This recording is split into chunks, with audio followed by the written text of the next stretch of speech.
네, 오늘 그 선교사님이 가져다 주신 엽서가 3장 있어서 우리 사도행전 하니까 또 의미가 있을 것 같아요.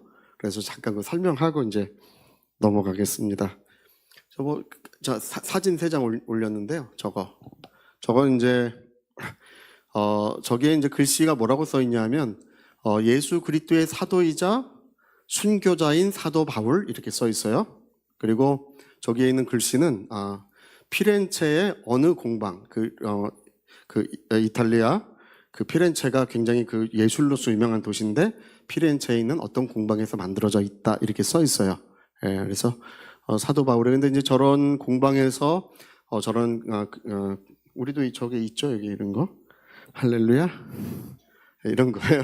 우리는 유명한 공방에서 만든 건 아니지만 저건 아마 1910년대에서 1910년에서 80년 사이 그럴 때 계속 만들어졌기 때문에 아마 그때 만들어졌을 것이다 이제 생각을 하고 있고 로마에서는 이 사도 바울이 로마를 항상 로마 땅을 밟고 거기서 복음을 전하기를 원했기 때문에 그에 대한 그 사도 바울의 어떤 그 그림자 사도 바울의 어떤 영향력이 아직도 이제 저렇게 남겨져 있는 것을 곳곳에 이제 남겨져 있는 것을 보게 됩니다. 그런데 이제 로마에서 제일 센 사람은 바울이 아니라 이제 베드로다. 로마에서 제일 센 사람은 왜 그래요? 로마의 그 바티칸 성당의 이름이 뭔가요? 성 베드로 성당이에요. 그리고 로마의 그 교황이 있죠, 교황. 교황은 베드로의 후계자예요. 그러니까 로마는 바울이 더 세구나. 베드로가 더 세구나. 이런 걸 알 수 있어요. 예. 베드로도 여기서 순교했고 바울도 이제 순교를 했습니다. 자, 한 장 더 넘겨봅시다. 이 사진은 바울의 그 순교지. 이 순교지는 역사적 고증이 돼 있는 곳입니다. 여기는 뭐 이론의 여지가 없어요. 그 로마에서 10km 정도 떨어져 있는 좀 외곽인데 이제 주로는 옛날에는 로마 시내에서는 사용을 할 수가 없었어요. 사용을 할 수 없어서 로마 성 바깥에서 반드시 처형을 했어야 되는데 이제 옛날에는 저희가 처형의 골짜기였어요. 근데 지금은 되게 아름답고 멋있는 곳으로 변경됐기 때문에 그런 흔적은 남아있지 않지만 바울이 목이 잘려서 순교한 곳이 저곳이 맞습니다. 저거는 역사적 고증이 된 것이에요. 그리고 마지막 한 장 더 볼까요? 저 사진? 그러니까 저 사진은 이제 그 카톨릭이 뭐라고 주장하고 있냐 하면 저 돌 계단 있죠? 저 돌 계단이 옛날에 예수님이 밟았던 그 계단이다 이렇게 주장을 하고 있어요. 예수님 밟았던 계단이다. 그래서 빌라도의 법정에 올라가는 계단 원래 그거예요. 빌라도의 법정에 올라가는 그 계단을 AD 326년에 그 콘스탄틴 대제의 어머니가 이제 헬레나라는 사람이 있어요.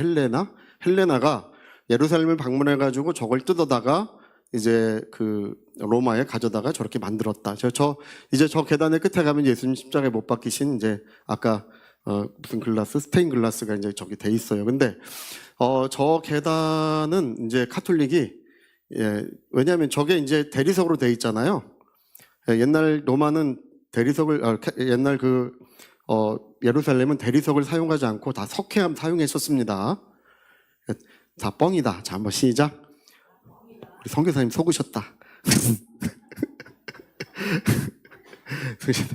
그러니까 저 계단은 그렇게 이제 카톨릭 교회가 말을 하지만 저게 이제 석회암이어야 되고 그 다음에 AD 70년경에 돌 위에 남지 않고 다 무너졌어. 폐허가 됐어요. 예루살렘이. 그리고 헬레나가 예루살렘 방문한 것은 326년. 그로부터도 이제 거의 200년이 훨씬 넘은 때 방문을 했기 때문에 특히 빌라도의 법정에 올라가는 저 대리석 계단이 남아있을 리가 없습니다. 그래서 이제 사실 이 카톨릭 교회가 이제 그런 것들을 많이 합니다.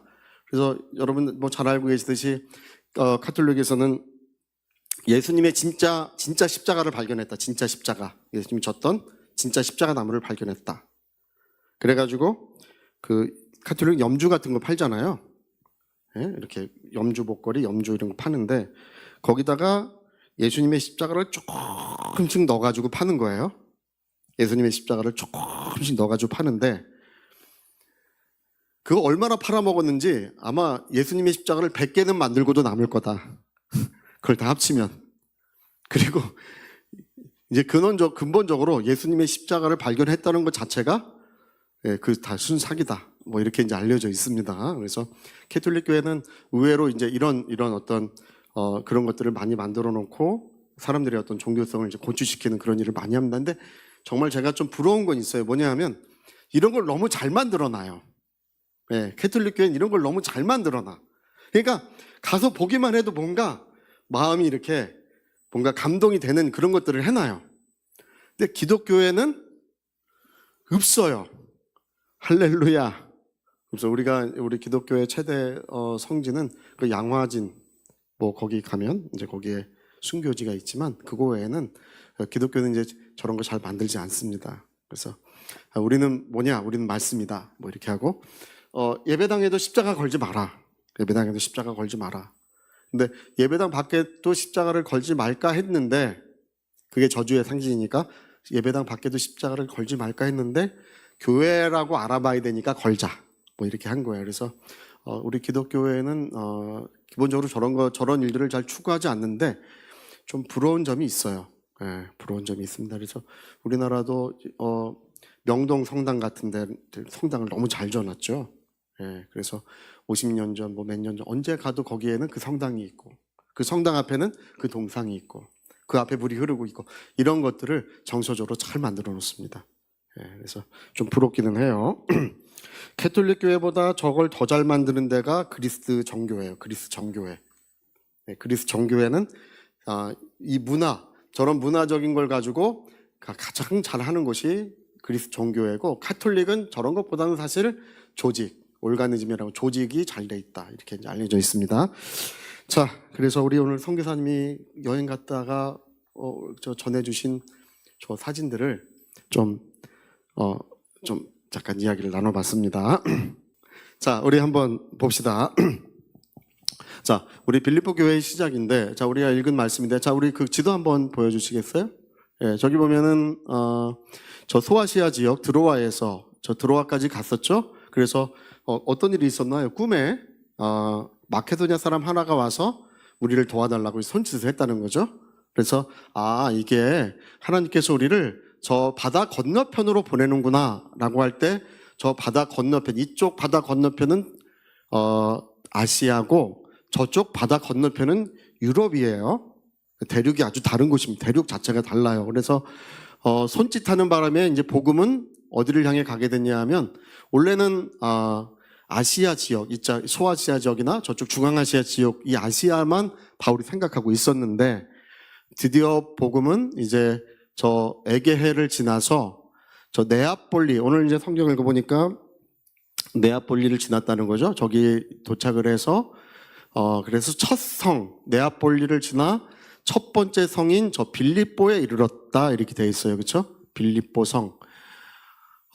이 빌립보는 바울에게 굉장히 뜻있는 교회고 바울이 평생 선교하는 동안에 바울을 위해서 눈물로 기도해주고 항상 바울을 물질적으로도 많이 도와주고 정말 말할 수 없는 그 바울을 향한 그 뜨거운 마음을 가지고 있었던 곳이 저 빌립보 교회입니다. 오늘 우리가 마가복음 16장, 17장 읽어보면 이제 그 이유를 알 수 있어요. 왜 이 빌립보 교회는 사도 바울을 향한 그런 따뜻한 마음, 그런 어떤 마음이 있었는지를 우리 알 수 있습니다. 근데 이 빌립보 지역에 이제 갔는데 다행히 이제 바울은 헬라 말도 유창하게 하고 히브리어도 유창하게 하고 아람어도 유창하게 해요. 바울은.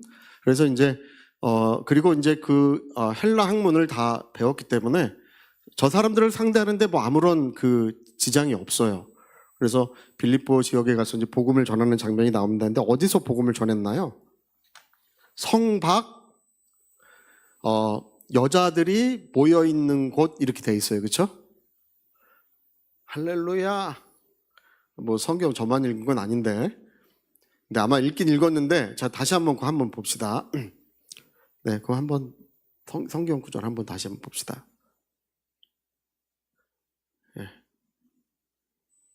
자, 우리가 드로아에서 배로 떠나 사모드라게로 직행하여 이튿날 네아폴리, 아까 네아폴리로 갔어요. 보니까 거기서 빌립보에 이르렀어요. 그랬더니 마게도니아 지방의 첫 성이라, 마케도니아. 옛날 알렉산더가 크게 역사했던 그 지역이에요. 마케도니아 지방의 첫 성이라, 또 로마의 식민지라. 이 성의 수위를 유하다가 넘겨보세요. 안식일에 우리가 기도할 곳이 있을까요? 문 밖 이렇게 말하죠. 저거는 그냥 집문을 말하는 게 아니라 성문을 말하는 것입니다. 성문. 저 문이라고 하는 말 원어 자체가 달라요. 성문을 의미하는 단어예요. 그래서 문 밖에 뭐가 있었냐면 강이 흐르고 있었다는 거죠. 그러니까 원래는 안식일에 어디를 가야 되냐면 원래 주로 회당을 가요. 회당. 유대인들은. 근데 이 빌립보 지역에 회당이 없는 거예요. 왜 없겠습니까? 여긴 유럽 지역이고 유대인들이 많지 않기 때문에. 유대인들이 별로 없어요. 그러니까 회당이 없어요. 회당이 없으니까 안식일에 회당을 가지 않고 기도할 곳을 찾기 위하여 이제 성 밖으로 나갔다는 거죠. 성 밖에 나가 보니까 강가에 누가 있나요? 여러분, 옛날에는 요즘에는 동네마다 미장원 있잖아요. 미장원. 미장원이 동네 뉴스를 다루는 곳 아니에요? 아유, 김씨네 아들.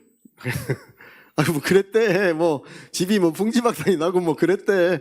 어머. 뭐 그러잖아.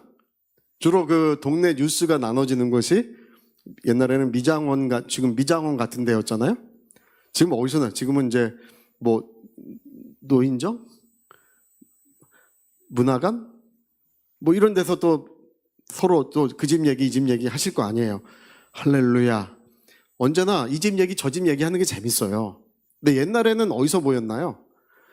동네 우물이나 빨래터 그런 데잖아요. 그렇죠? 예. 그러니까 똑같은 거예요. 저게 이제 강가에 누가 모여 있어요? 여자들이 모여 있잖아요. 여자들이. 강가에 여자들이 모여 있잖아요. 그러니까 이 여자들이 모여 있는 곳은 이제 거기서 뭐 이제 예를 들면 뭐 빨래도 할 수 있는 거고 뭐 여러 가지 뭐 그런 여자들이 이제 말하자면 뉴스를 나누는 곳이에요. 이제 거기에 이제 바울이 갔다는 거죠. 사진 한번 보여주시겠어요? 그림? 예. 아니 그거 말고, 예, 이거죠. 저 뒤에 성이 보이죠? 네, 저 뒤에 이제 빌립보 성이에요. 저 빌립보 성 밖으로 저렇게 강이 흐르고 바울은 저 문 밖에 바로 있는 곳이 아니라 문 밖을 나가서 저 걸어 갔더니 저기 여자들이 있다는 것입니다. 문 밖으로 나갔다 그거예요. 그래서 가서 보니까 여자들이 저렇게 모여 있더라. 모여 있으니까 또 뭐 해야 되겠어요? 전도를 했다는 거죠. 이제 하나님 말씀을 이제 열심히 전했는데 저 중에 눈에 띄는 한 사람이 있다는 것입니다. 자주 옷감 장사. 여러분, 자주 옷, 이게 붉은색 옷이죠? 옛날에 우리나라 드라마 보면 붉은색 주로 누구만 입습니까? 예, 일단 임금이 입으시고, 그 다음에, 지체 높은 그것도 언제 입냐 하면, 공무를 볼 때만 입는 거예요. 공무를 볼 때. 지체 낮은 대감은 무슨 색이에요? 파랑이에요, 파랑이. 지체 높은 대감은 빨강이. 그러니까 빨강 옷을 입었다 그러면 해야 돼. 할렐루야. 파란 옷은 누슈 뭐 이렇게 물어봐도 뭐 경을 칠 일은 아니에요.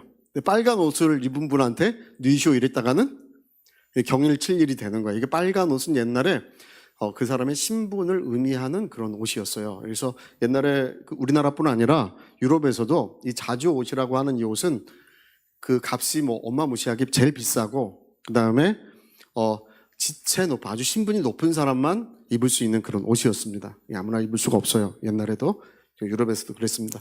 그러니까 자주 옷을 파는 루디아, 두아디라 성에 사는 사람인데 이 루디아가 이 빌립보 지역에서 자주 옷을 파는 그 사업을 하고 있었더라. 근데 주께서 뭐를 열으셨다고요? 할렐루야? 성경 읽긴 읽었는데 다시 봐요. 다시. 자, 루디아 보세요. 자, 예. 그 다음에 두아디라시아에 있는 자색옷감 장사로서 하나님을 섬기는 루디아라 하는 한 여자가 말을 듣고 있을 때에 주께서 뭘 열었다고요? 마음을 열었다 이렇게 돼 있죠. 예. 여러분, 이 마음을 열어, 이런 거, 마음을 열어. 마음에 뭐가 있다는 거겠어요? 문이 있다. 마음에 문이 있다. 예. 우리 요한계시록에 예수님이 그렇게 말씀하시죠. 네가 마음의 문을 열면 내가 너에게 들어가서 너는 나로 더불어 먹고 나는 너로 더불어 먹으리라, 이런 말씀 있죠. 마음에 뭐가 있다고요? 문을 열어라, 이제 그런 얘기죠. 그러니까 우리 누가복음에도 그런 말씀이 나와요. 제자들에게 시편과 선지서와 율법서를 그들의 마음을 열어 깨닫게 하시고, 이렇게 나와요. 그들의 마음을 열어 깨닫게 하시고. 그러니까 여러분, 성령이 하시는 놀라운 역사, 성령의 어떤 놀라운 어떤 은혜가 뭐냐? 성령의 역사는 뭐를 여시는 거라고요? 마음의 문을 여시는 거예요. 그러니까 여러분, 우리 그 자녀들을 위해 기도할 때 꼭 기도해야 되는 기도 제목이 뭐냐면, 뭘 열어주시라고요? 네, 마음의 문. 우리가 이제 지도자들이 있어요. 지도자들. 우리 나라에도 지도자들이 있는데, 제가 이 지도자들을 가만히 이렇게 보면은 지도자의 자격이 없는 사람은 뭐냐면 꽉 막힌 사람이에요. 막힌 사람은 지도자의 자격도 없고, 할렐루야, 이 다른 사람의 말을 잘 들어주고 그 열린 문, 마음의 열린 문을 가지고 있는 사람들이 지도자도 하고 뭐도 하고 다 그런 걸 해야 되는 거예요. 열린 문. 제가 전에 세계에서 가장 석학들, 유명한 석학들의 어떤 토론회를 본 적이 있어요. 세계에서 가장 뛰어난 석학들의 토론회? 아주 뭐 초인류 석학들이죠. 그런 사람 모여서 토론을 하는데 너무 재미가 없어. 한번 보세요. 얼마나 재미가 없나.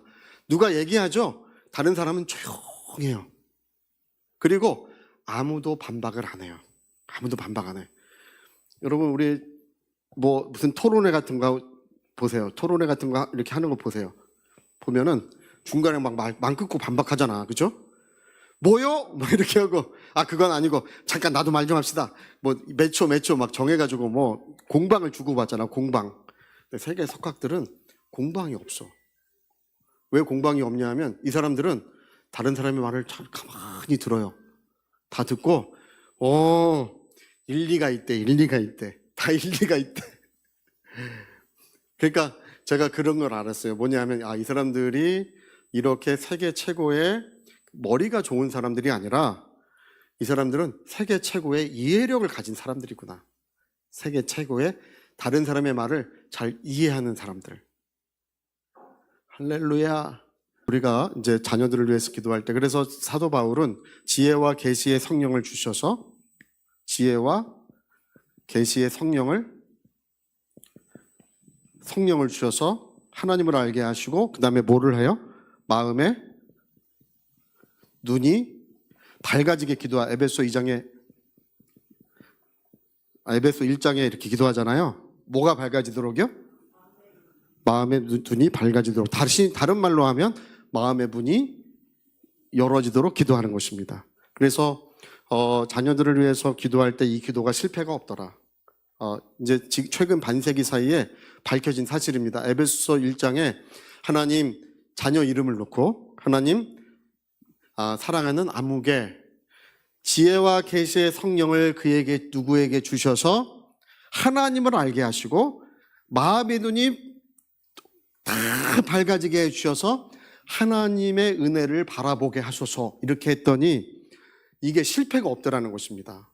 이 기도를 한 자기 자녀를 위해서 20번이나 30번이나 매일 했더니 한 달 후, 두 달 후가 되면 자녀들이 많이 달라지는 것을 보게 된대요. 그래서 전화가 온대. 아버님, 아버지, 이제까지 하나님 말씀이 이렇게 깨달아지는 적이 없습니다. 정말 놀랍습니다. 이런 전화들을 받기 시작한다는 것입니다. 할렐루야. 그러니까 주님이 뭘 하시기 때문에, 주님은 마음의 문을 열어주시는 분이시다. 이게 정말 너무 중요한 거라는 것입니다. 그래서 여러분, 우리 자녀들이 뭐 돈벌이 잘 되고 뭐 세상에서 성공하고 건강하고 다 좋지만, 기본적으로 마음의 문이, 그 하나님의 말씀을 향하여 마음의 문이 활짝 열어져 있어야 합니다. 그래. 근데 저와 여러분은 볼 수 없지만 누구는 보셔요? 하나님은 그걸 보시는 거예요. 보시고 우리가 기도하면 어떤 분은 그래. 주님이 뭐 마음의 문을 열 수 없어서 문만 두드리신다 그래요. 내가 문 밖에 서서 너를 두드리노니 내가 열면 이렇게 얘기를 하셔요. 그것도 맞아요. 주님이 문 밖에서 두들기기도 하셔요. 그러나 성경의 2구절 이상은 주님께서 마음의 문을 열어주신다고 돼 있어요. 할렐루야! 마음의 문이 활짝 열어지도록 기도하자. 자, 기도하자 해봅시다. 시작. 기도하자. 뭘 기도해야 된다고요? 마음의 문이 활짝 열어지도록. 그래서 여기서 하나님께서 누디아의 마음의 문을 열어서 이제 여기서 뭐가 시작되냐면 빌립보 교회가 그렇게 시작되고 누디아의 온 가정이 하나님의 큰 복을 누리게 하셨다는 것입니다. 할렐루야. 자, 그리고 이제 그 사진 한 장 더 보여주세요. 사진 한 장 더. 그리고 이제 바울은 자, 저기가 이제 빌립보 성 안이에요. 저 바울 뒤에 있는 곳 바실레시아라고 써 있나요? 네. 저 뒤에 문에 이름이 뭐가 써 있어요. 네, 저기는 이제 법원이에요. 법원. 이 광장은 이제 아고라 광장인데 아고라 광장이라고 하는 곳은 주로 이제 뭐죠? 이제 그 상업을 하는 곳. 아마 이 광장을 바실레시아라고 돼 있죠. 저기가 이제 법원이고 저기 동상도 서 있고요. 자, 그다음에 이제 전체 다 보여줘 보세요. 보여줘 보면 전체 다요? 이게 다예요? 저기 상점 같은 것들이 쭉 있어요. 저 주변에 상점들이 쭉 있어요. 그러니까 여기가 아고라라고 하는 것은 법원도 있고 중요한 도시의 시설들이 행정 시설들이 있고 여기 상점이 즐비한 곳이 이제 아고라라고 하는 곳인데 이 광장에서는 주로 철학을 논하거나 어떤 사상을 논하거나 어떤 새로운 어떤 이야기들을 사람들을 모아놓고 하던 곳이 저런 그 로마의 성에는 저런 곳이 다 있다. 그래서 사도 바울은 원래는 회당에서 복음을 전했지만 이제 회당이 없는 저 빌립보 성에서는 저 아고라라고 하는 말하자면 광장에서 사람들을 대상으로 저렇게 복음을 전했던 것입니다. 그래서 여기에서 이제 사도 바울이 저렇게 복음을 전할 때 저 듣는 사람들은요, 예수 믿는 사람이 저 중에 한 사람이라도 있을까요? 없을까요? 있을 수가 없죠, 그렇죠? 예, 아직 복음이 이제 넘어가기 전이니까. 제가 중국에서 처음에 복음을 전할 때 정말 신기한 것은 중국 사람들은요, 예수 믿으세요라고 하면 그냥 믿어요. 신기하게. 할렐루야. 예수라고 하는 말을 처음 들어본다는 사람들이 정말 절반 이상이 넘어요. 중국에서. 근데 어떤 분은 그래요. 한국말로 예수님 찬양, 예수님 찬양. 우리 공원에서 그 찬송을 불렀는데 찬송 끝나고 나서 어떤 사람이 슬금 와요. 와가지고 왜 왔냐고 이렇게 물어보니까 자기가 예수라고 하는 말을 듣는데 그게 누구냐. 자기가 예수라고 하는 말을 듣는데 마음이 뜨거워지고 그 예수라고 하는 말을 듣는데 자기는 믿고 싶어졌대요. 알고 싶어졌대요. 그래서 그 사람은 그 다음 주에 세례를 받고 성령 충만을 받고 1시간 거리에 있는 교회를 빠짐없이 다니고 완전히 거듭난 성도가 되었습니다. 근데 중국말로 전도한 적이 없어요. 전도한 적이 없는데 예수라고 하는 말만 듣고도 사람들이 주님께 돌아오더라. 이제 여러분 저 빌립보 성에서 바울이 복음을 전할 때 그런 역사들이 있었던 것입니다.